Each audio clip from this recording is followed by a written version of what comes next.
What advice did someone give you that changed your life? Staple Priz said. Not really advice, just a remark someone made a few times that hit home. They said that most things people do have nothing to do with you, even if it's directed at you. It really did change my life and that I hardly ever take things personal anymore. Street Independent 62 said. This works. When you're doing something hard, and you hit a wall and you feel like you just can't do it, sometimes all you actually need to do is leave for a bit and then look at it again with fresh eyes. There was a problem in my math homework one night that I just couldn't get right no matter how many times I tried it, like I knew there was something wrong with it but I couldn't see what that something was. Then my mom pointed out to me that it was almost 10 o'clock at night and I had been doing math for almost 2 hours straight at that point. So I put it away and went to bed. In the morning, I looked at it again and what was wrong with it was immediately obvious. I literally saw it in 2 seconds and thought, why the hell didn't I see that the first 1,000 times?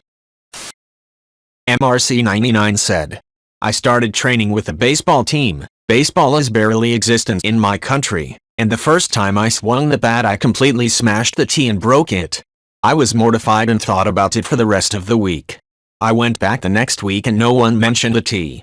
Everyone was welcoming it. Now I hate when there are days I can't go because of work. Same when I started BJJ and got dominated. Embarrassment is the cost of entry. Get over that and you'll have so much fun. Loviton said. You can be the ripest, juiciest peach there is, and there will still be people who don't like peaches. Did Avantes. Used to stress about people liking me or not, stemming from different experiences as a kid. I read this quote and realized that I can be the best I can be, but I'm still not gonna be to everyone's taste, and that's alright.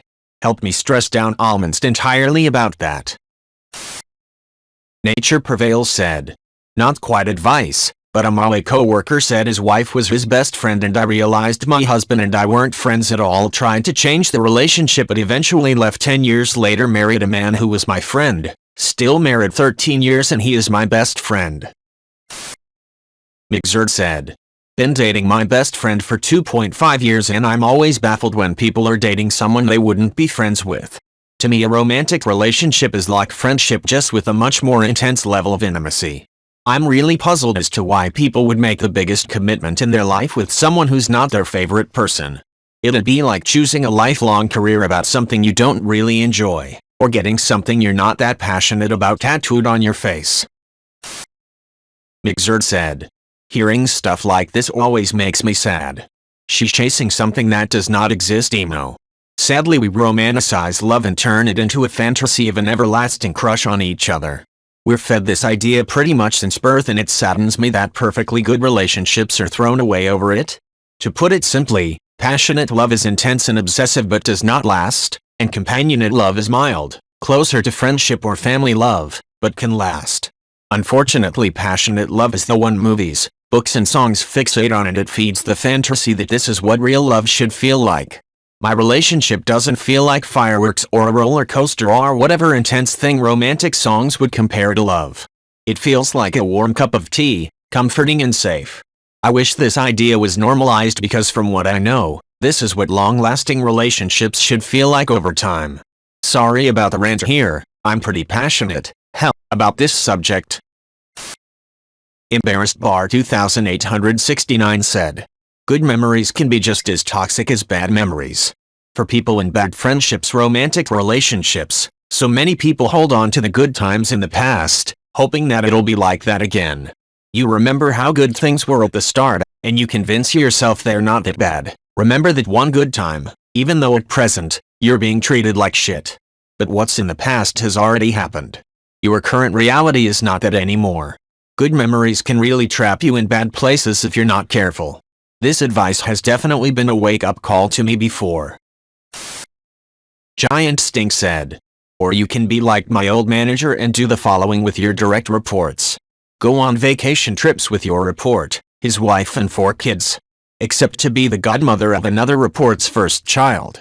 Hold quarterly reviews for some reports in your office, for others at a restaurant. Hide in other managers' offices where you can both be heard gossiping about everyone through the thin office walls. Apply all of the rules regarding time off vacation with some employees but let others do whatever the heck they want. etc., etc. Acrobatic Hard 3308 said, "You never know until you reach a point that makes you wonder about it.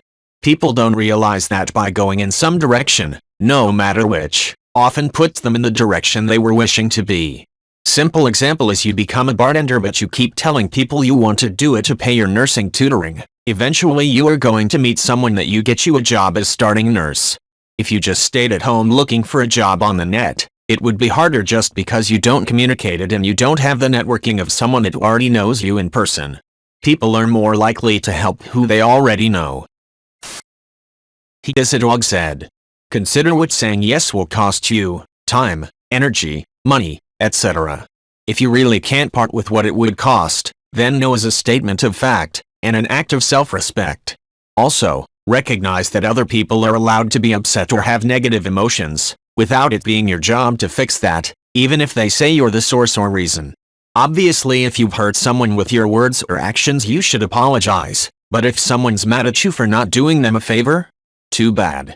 You're probably not their only option and they'll just have to learn to solve their own problems. We're each responsible for our own happiness. We can choose to add to the happiness of others, but it's nobody's job to ensure someone else's happiness. Today is only one day in all the days that will ever be. But what will happen in all the other days that ever come can depend on what you do today." Doga Worldwide 69 said, "TLDR, a manager at my boring office job questioned my motives for being there, leading me to pivot completely, go back to school, and pursue a career in an industry I'm passionate about. After graduating college, I worked retail and food service for about 5 years before landing a decent paying office gig. I was pretty miserable there, but I always assumed that was the best path to success cause it worked for my dad. I was in my manager's office doing a quarterly review or something and she asked me the classic, 'Where do you see yourself in 5 years?' Since my dad started out as a programmer and worked his way up the corporate ladder, I'd always assumed that was the best way to success and happiness. So I told my manager, "IDK doing what you're doing, I guess." "Why?" she asked. I responded, "I mean, isn't that what you're supposed to do?" And then she dropped a line that literally changed the course of my life. "Is what you want to do, or is it what you're expected to do?" Y'all, I was floored. I was at a loss for words, making that surprised Pikachu face. You know the one. After my review, I went back to my desk and spent the rest of the day thinking about her question.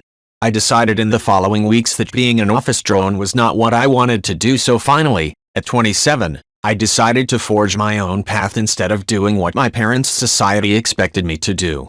I went back to school for media production, didn't finish cause I ran out of money COVID, and here I am 4 years later with my first production job working teleprompter at a local news station.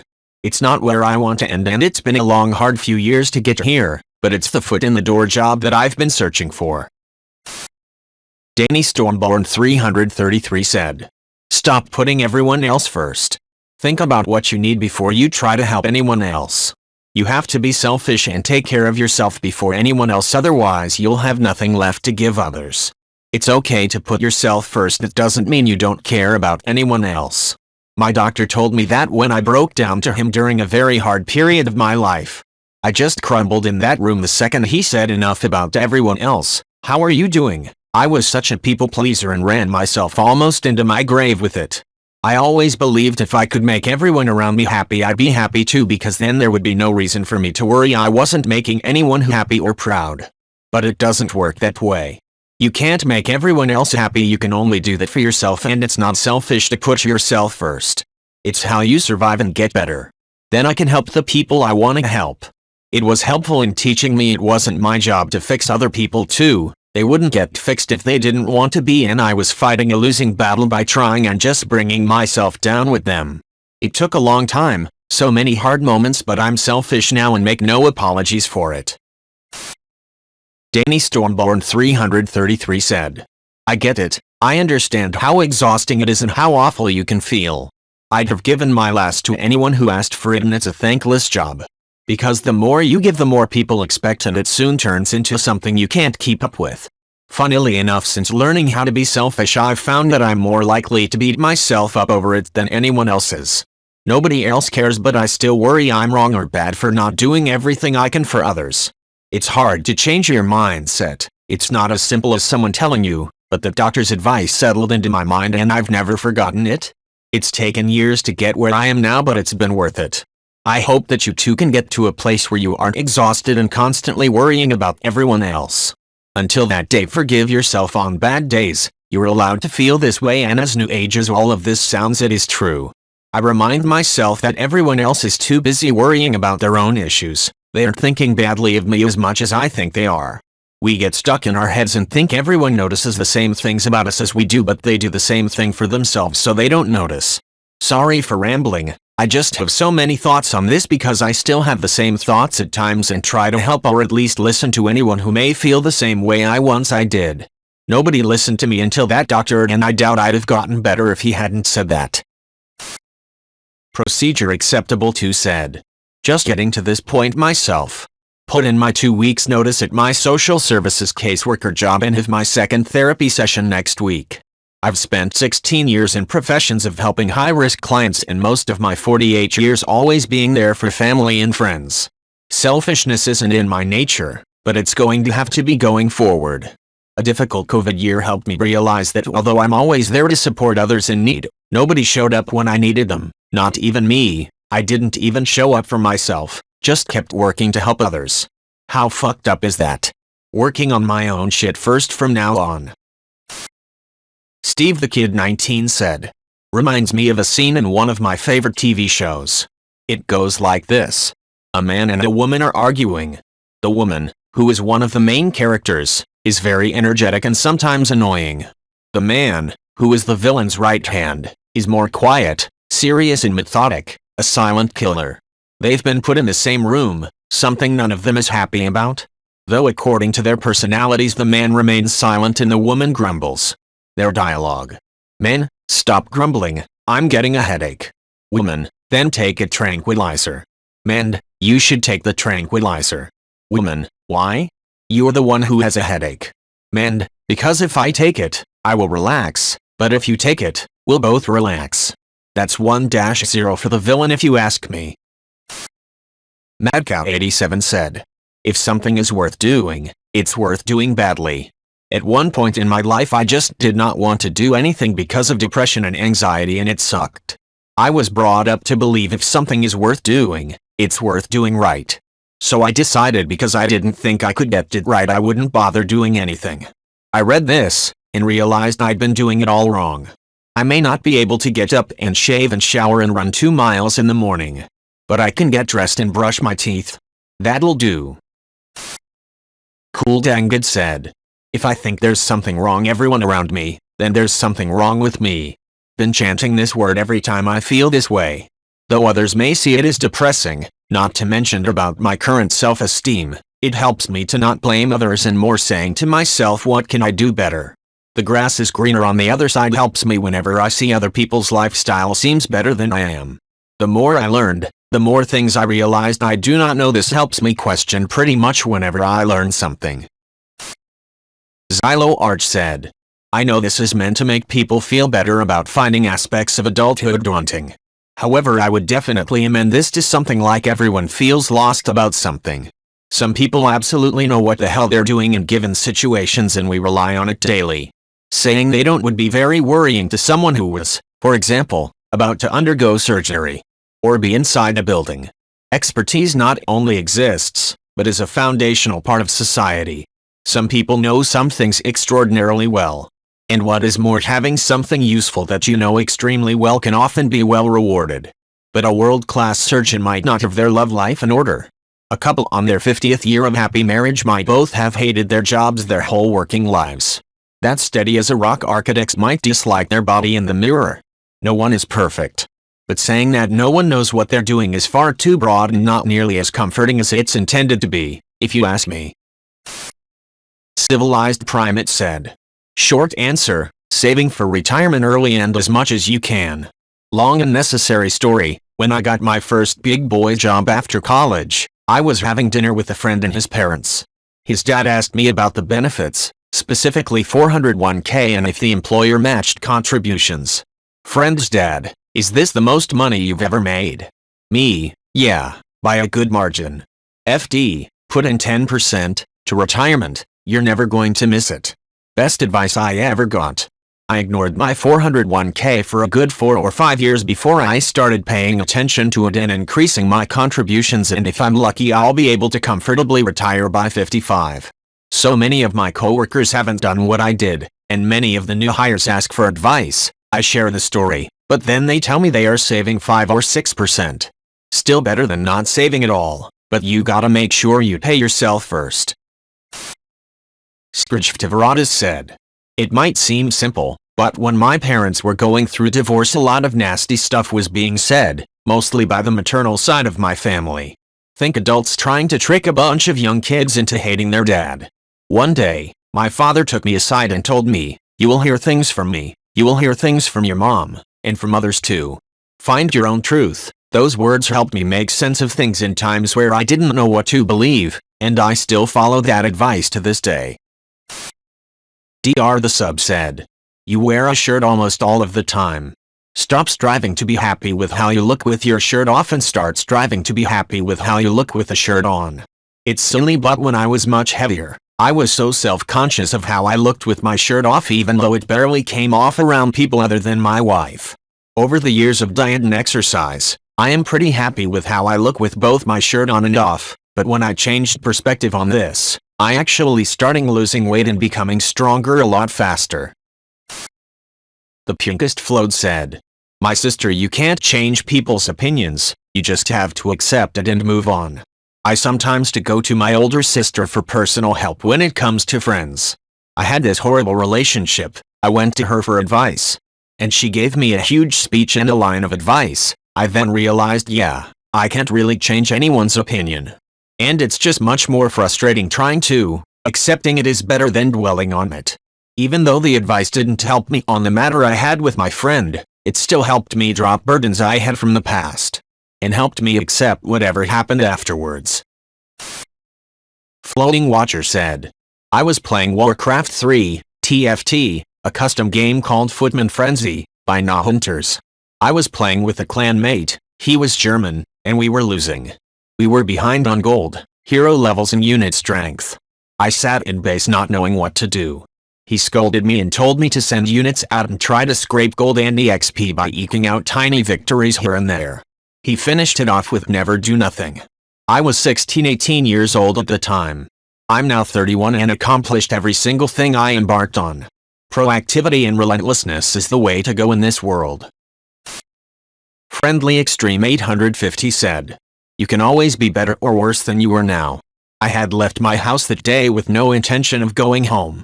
I had sent messages that I was comfortable being my last, and I had made peace with the fact that once I got in my car I wasn't ever getting out.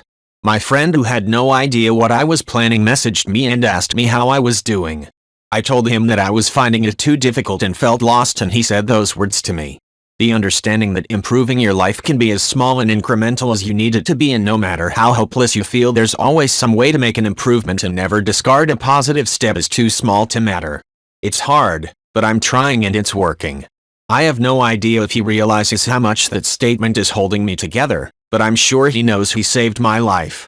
He convinced me to go home, eat something and get a smoothie. It was an improvement, and I will always remember that as the first step.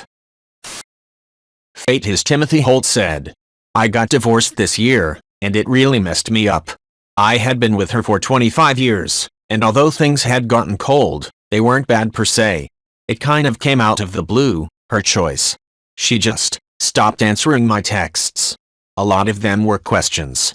Most of them logistical questions.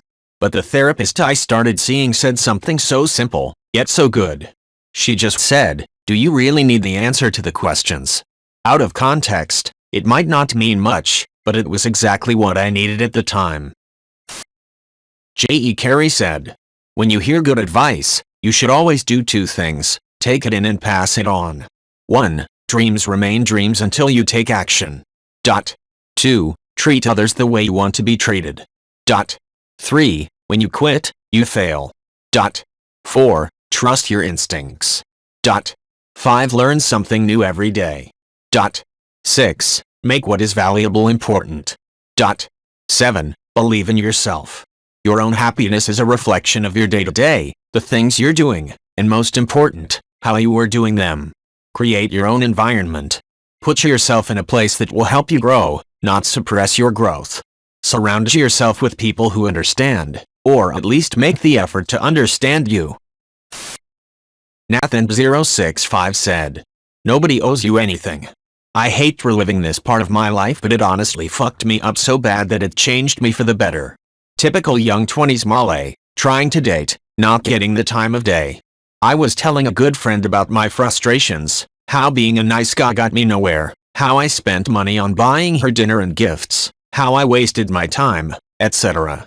He looks at me and says, "Dude, nobody owes you anything. You're pissed off because what? She didn't offer you sex? She didn't date you because you covered her dinner? You think you wasted your time? The sooner you understand that nobody owes you anything, the better off you'll be." It caught me off guard. I never said anybody owed me anything. After he said it, I was real defensive about it too, but honestly he was absolutely right. What he did was completely break my brain down by making me realize that I was doing things for women, not because I'm nice, but because I was selfish. I didn't do them because I was a nice guy, I did them in hopes to gain something in return, then getting mad when it didn't work out.